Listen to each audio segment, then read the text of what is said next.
네, 저희가 특보를 통해 계속해서 전해드리고 있듯이 해외 자원개발 관련 혐의를 받고 있는 성완종 전 경남기업 회장이 유서를 남기고 지금까지 잠적한 상태입니다. 경찰은 신고를 접수받은 후에 통신 추적 결과 종로구 평창동에서 성 전 회장의 휴대전화 신호가 잡힌 것을 확인하고 현재 천여 명의 경찰 병력과 군부대까지 투입해서 행방을 추적하고 있는데요. 고영신 교수, 이상희 교수 두 분과 함께 짚어보겠습니다. 네. 어서 오세요. 네, 안녕하십니까.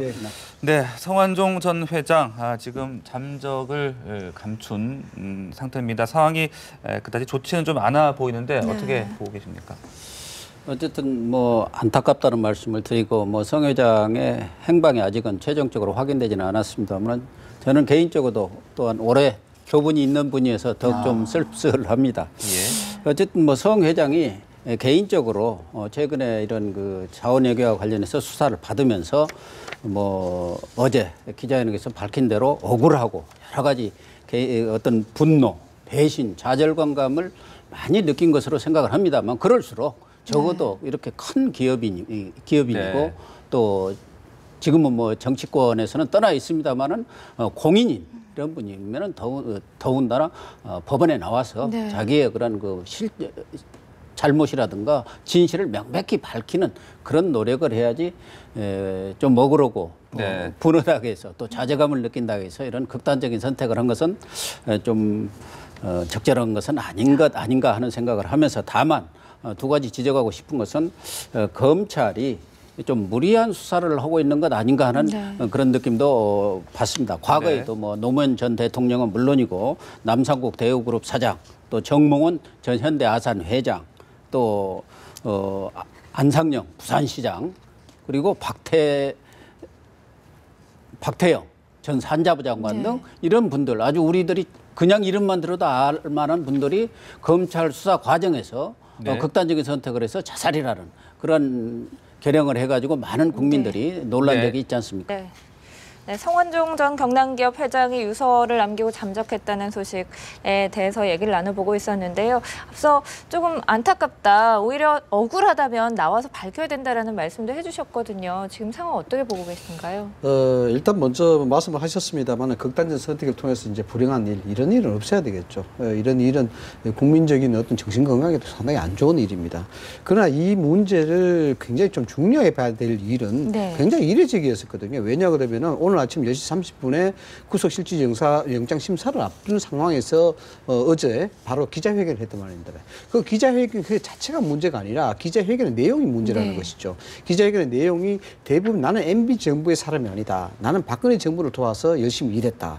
라는 그런 어떤 정치적 함의를 내포하고 있기 때문에 그런 연장선에서 본다 그러면 유서의 내용이 어떤지는 모르겠습니다만은 앞으로 성완종 전 회장의 어떤 일이 굉장히 정치적 파장을 불러일으킬 가능성이 굉장히 많다라는 것이고 첫 번째로 이제 가장 박근혜 정부가 좀 이 노심초사할 수밖에 없는 이유 자체가 국정 3전차를 통해서 소위 그 국정 동력을 회복할 어떤 원동력으로 부정부패 척결 이 부분을 들고 나왔었단 말입니다. 뭐 자원부터 시작해서 그것이 정치적 함의가 있든 없든 그러나 이 성완종 전 회장이 극단적 선택을 해가지고 일이 잘못됐다 그러면은 여기에 대한 동력이 현저하게 떨어질 수밖에 없는 그런 상황이고 두 번째로는 사건에 대한 본질 자체가 훼손이 될 가능성이 굉장히 크죠. 이 사건에 대한 본질은 성완종 전 회장이 어제 기자회견을 통해서도 본인의 결백, 본인이 억울하다고 참 눈물로도 이야기했고 본인의 입장으로서 굉장히 억울한 면이 없지 않아 있겠죠. 당사자 입장이니까. 그러나 이 자체가 정말 극단적 선택을 해버리게 되면은 실질적으로 혐의를 받고 있는 부분 자체를 명명백백하게 또는 투명하게 국민에게 알릴 기회가 없어진다는 겁니다. 그게 과연 본인의 명예회복 또는 그 기업의 명예회복과 어떤 도움이 될 수 있는 것이 그 부분을 참 면밀하게 봐야 될 부분이다. 그러면 이 본질 자체가 없어지면은 이 사건 자체의 수사 동력 그 자체도 잃어버릴 수 있는 그런 굉장히 그 위험성이 큰 그런 중요한 사건을 봐야 되겠죠. 저는 성완종 회장의 그런 뭐 극단적인 선택을 하게 됨으로 인해서 어떤 본질 그 자체가 없어진다고 말씀하신 점에 동의를 하면서도 그러나 이 자원외교 비리 수사의 본질은 그 수사의 본질로 들어가야 하는데 만만한 기업인들 먼지털이식으로 털어가지고 안 나올 기업이 하나도 없습니다. 그러면은 자원외교가 감사원에서 지적한 대로 32조가 넘는 돈이 들어갔고 그 정책을 결정한 사람들 또 그 정책의 결정에 실제로도 작용했던 사람들이 과연 제대로 정책을 결정을 했는지 거기에 비리는 없었는지 그걸 수사는 지금 아직까지도 하지 않고 더군다나 국회에 지금 국정조사가 진행되고 있는데 증인 한 명을 지금 여당에서 못 내놓겠다는 거 아닙니까? 그 5명 얘기했는데 그중에 한 명도 못 내놓겠다고 하니까 지금 아무런 국정조사는 진행도 안 되고 있고 실제로 지금 100일 지나갖고 25일을 연계를 했습니다만 연계한다고 해서 무슨 특별한 결과가 나올 것 같지도 않다 이 말이에요. 그러면은 이 정부가 경제를 활성화하는데 최대의 초점을 맞추고 있는 그런 상황 속에서 이 자원 비리의 핵심을 네. 기업인들을 그 비리로 몰고 가서 이런 극단적인 선택까지 하게 만든 게 네. 과연 옳은 것인가? 이 부분에 대한 검찰이라든가 정부 당국의 어떤 성찰이 있어야 한다. 저는 그렇게 보는 거예요. 네. 자, 그리고 어제 유승민 원내대표의 교섭단체 대표 연설 이야기 좀 잠시 해보겠습니다. 상당히 좀 파격적인 내용들이 나왔고, 네. 그래서 깜짝 놀랐죠. 네, 야당에서 박수까지 나왔는데 네. 내용 어떻게 보셨어요?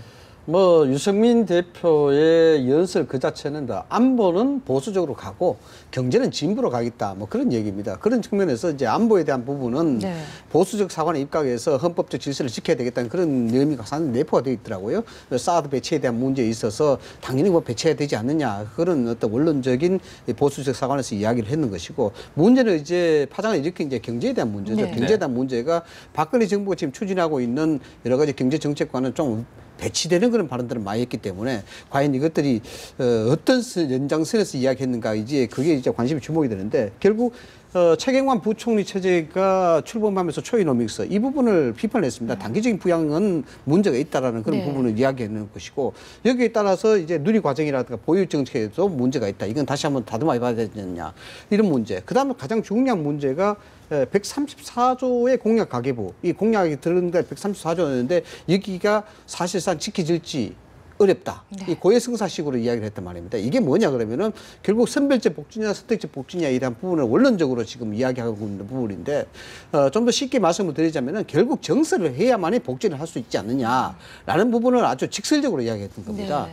그렇기 때문에 청와대 입장에서는 굉장히 뜰뜰하죠. 왜냐 네. 그러면은 정서 복지를 표방을 했는 입장인데 집권 여당의 원내대표라는 사람이 나와서 정서 없이는 사실상 불가하지 않느냐라는 입장을 이야기했는데 정부와 청와대 입장으로서는 이게 무슨 얘기냐. 그래서 원내대표의 입장이 너무 앞질러 간 것이 아니냐라고 이제 해석이 나오는 네. 겁니다. 김무성 대표도 여기에 대해서 이게 아직까지 당하고 조율된 얘기는 아니다. 신선하긴 하나 방침이 아니다는 그런 이야기를 했는 부분이고 여기에 따라서 이제 야권에서는 상대적으로 자기네들 노선하고 같이 네. 가는 것이니까 굉장히 재미있는 또는 뭐 박수 받을 만한 일이다 이렇게 환영할 수 있는 입장이죠. 네. 그러나 간단하게 마무리를 말씀을 드리자 그러면은 야당 입장에서도 결코 좋은 입장은 아닙니다. 왜냐 그러면은 일종의 복지에 대한 문제, 선택적이냐 선별적이냐 이건 차치하고더라도 여기에 대한 어젠다 자체가 야당이 여당에 뺏기는 꼴이 되거든요. 그래서 나중에 뭐 좀 더 깊은 시간을 논의해 봐야 되겠습니다만 보수와 진보의 원론적인 논리하고 똑같습니다. 똑같기 때문에 야당으로서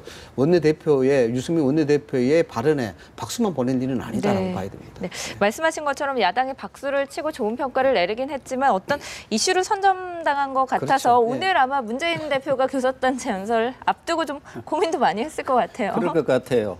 사실은 지난 대선 때도 복지 이런 부분은 야당의 아젠다거든요. 근데 그것을 박근혜 대통령이 먼저 선점해가지고 복지 그 정책을 주도함으로 인해서 야당이 자기들의 아젠다를 뺏겨버려가지고 사실은 대선 패배의 주요한 원인이 됐었거든요.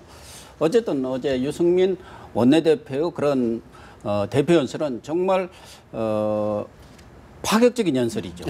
네. 또 보수가 나아가야 할 새로운 어떤 패러다임을 제시를 했다는 점에서 아주 평가할 만하고 또 하나는 지금까지 진보와 무슨 보수라든가 네. 좌우의 이념 이런 진영 논리에 함몰돼 갖고 우리 정치가 한 발짝도 못 나갔는데 합의의 정치로 가자. 이건 정치를 잃었던 지금 실종된 정치를 한번 복원해 보자는 측면에서도 아주 바람직한데 우리 이 교수께서도 지적하신 것처럼 첫째는 이게 개인의 어떤 정치적 신념을 얘기하는 게 아니고 네. 말하자면 대표 연설이라는 것은 집권당의 어떤 총의를 모아서 본인이 원내대표 아니면 당대표로서 대표 연설을 하는 건데 집권당이 추진해 왔던 또 박근혜 대통령이 추진해 왔던 그런 정책과 상당히 배치가 된다는 점에서 이게 실행력이 없는 어떻게 보면은 제3의 길을 선택을 했는데 자칫하다면은 100일몽으로 끝날 수도 있다는 점 하나 오고 아까 말씀하신 대로 이것이 자칫하면은 오해를 또 살 수가 있는 것이 야당이 지금 추진해 가고 있는 정책들이란 말이에요. 그러니까 내년 총선, 내후년 대선까지를 겨냥해서 장기적인 지금 어떤 그 플랜 하에서 나온 것 아니겠느냐. 말하자면 보수 대전환이라는 것을 첫걸음을 띄면서 야당이 선점해 가야 할 그런 주요한 아젠다들을 싹 지금 다 끌어왔어요. 네. 우리가 이걸 추진해 가겠다 하면 야당 할 일 없죠. 그러니까 오늘 아마 문재인 대표 나와서 무슨 얘기를 하실지 모르겠어요. 이보다 더 명연설을 할 수가 없다고 봐요. 그런 점에서는 야당으로서는 상당히 곤혹스러운 지금 박수만 치고 있을 일이 아니에요. 네, 알겠습니다. 두 분과 이야기 여기까지 나누겠습니다. 고맙습니다.